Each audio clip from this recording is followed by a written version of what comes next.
अस्सलाम वालेकुम स्टूडेंट्स। जैसा कि हमने प्रीवियस वीडियोस में देखा कि इंट्रोडक्शन हमने समझा कि वेरिएबल्स होते क्या हैं, उनकी कैटेगराइजेशन कैसे होती है और हम किन बेसिस पे उनको कैटेगराइज करते हैं। नॉमिनल वेरिएबल्स क्या होते हैं, ऑर्डिनल्स क्या होते हैं और न्यूमेरिक वेरिएबल्स क्या होते हैं। तो हम इस कैटेगरी में इस वीडियो में सीखेंगे कि कंटिन्यूस वेरिएबल्स क्या होते हैं। हमारा सेम टॉपिक है टाइप्स ऑफ वेरिएबल्स, ये डिफरेंट नहीं है। तो कंटिन्यूस वेरिएबल्स क्या होते हैं, हम अपने टॉपिक की तरफ आते हैं बगैर टाइम ज़ाया किए। तो ये वेरिएबल्स ऐसे वेरिएबल्स होते हैं जो हम एक अज्यूम्ड वैल्यू लेते हैं, जो वैल्यू रेशो की सूरत में आती है हमारे पास, उनको हम कहते हैं कंटिन्यूस वेरिएबल्स।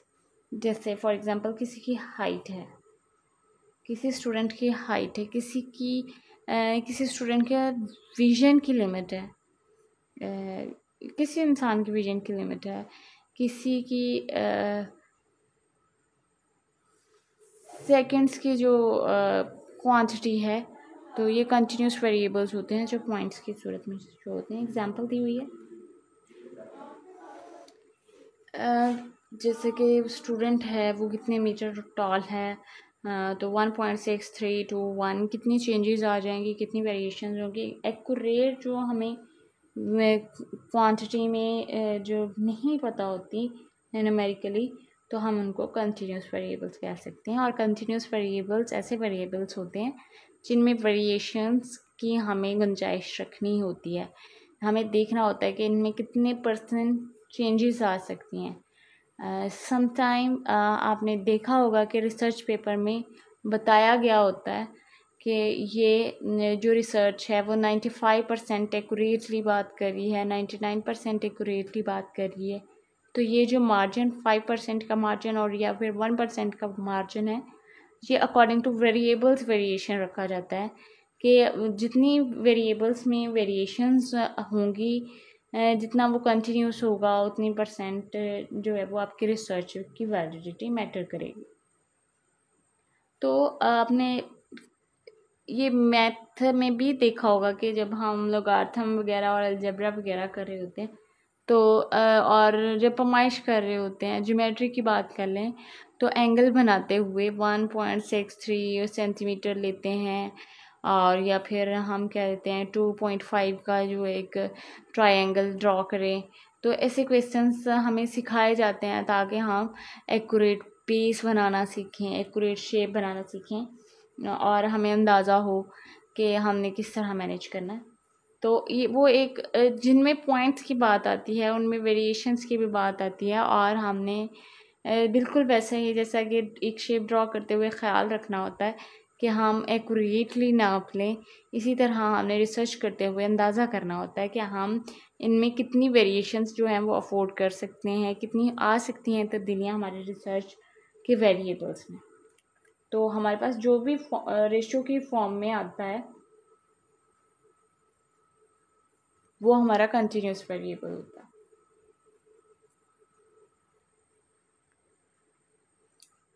नेक्स्ट कैटेगरी है डिस्क्रीट वेरिएबल।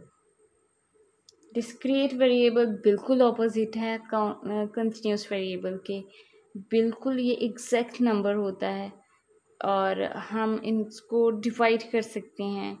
समटाइम आपने देखा होगा ग्राफ पेपर पर के बनाते हुए हम थोड़े थोड़े 1 पॉइंट का भी फ़र्क नोट कर रहे होते हैं, 0.1 का भी फ़र्क जो है वो नोट कर रहे होते हैं।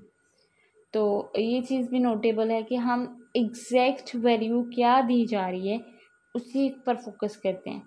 तो कुछ वेरिएबल्स ऐसे भी होते हैं जो डिस्क्रीट होते हैं और हमने उनको देखना होता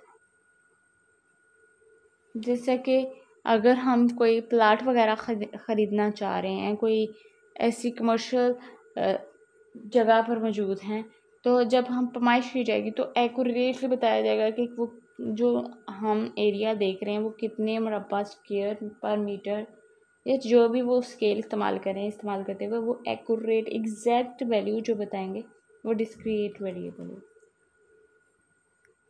डिफ्रेंशिएट किया हुआ है दोनों में कि डिस्क्रीट वेरिएबल क्या होते हैं और कंटिन्यूस वेरिएबल्स क्या होते हैं। तो हम दोबारा से इसकी डेफिनेशन को शॉर्ट करके पढ़ते हैं ताकि हमें याद करते हुए बुक की वर्डिंग इस्तेमाल करने में और पेपर को सॉल्व करते हुए हम जब एक्यूरेटली बुक की वर्डिंग इस्तेमाल करेंगे तो हमारी डेफिनेशन में वैलिडिटी आ जाएगी। तो discrete variables counts of individual item और values, number of students in a class, number of different trees species in a forest। Even के हमारे पास एक स्टूडेंट जो है वो ज़्यादा होता है या कम होता है या उनके अटेंडेंस का इशू आता है तो हमें वो काउंट करके पता चल जाते हैं। तो वो डिस्क्रीट वेरिएबल्स होते हैं जैसे कि पहले बताया, जिनमें एग्जैक्ट वैल्यू पता होती है। कंटिन्यूस वेरिएबल्स वो होते हैं जिनमें हम मेजरमेंट ऑफ द कंटिन्यूस और नॉन फाइनाइट वैल्यूज़, जिसमें हम देखते हैं पिच कितनी है, वॉल्यूम कितना है, एज एग्जैक्ट कितनी है, डिस्टेंस कितना है। आपने देखा होगा अगर आप किसी जॉब पर अप्लाई करते हैं तो हाँ, हम उस एज को मेजर करने की कोशिश करते हैं, जानने की कोशिश करते हैं कि क्लोजिंग डेट तक कितनी एज बनती है, वो उस पोजीशन के लिए एक्यूरेट है नहीं है, तो हम उसी हिसाब से अप्लाई करते हैं। तो ये वहाँ पर भी इस्तेमाल होता है हमारी सोशल लाइफ में। तो ये रिसर्च में भी बहुत यूज़फुल है। जब हम अपने लिए सैंपल चूज़ कर रहे होते हैं तो हमें जिस एज का सैंपल चाहिए, जिस एरिया का एनवायरनमेंट चाहिए, उसको समझने के लिए बहुत ही हमारे लिए यूज़फुल है। Thank you very much for your time and any comment for any suggestion. Thank you very much for watching.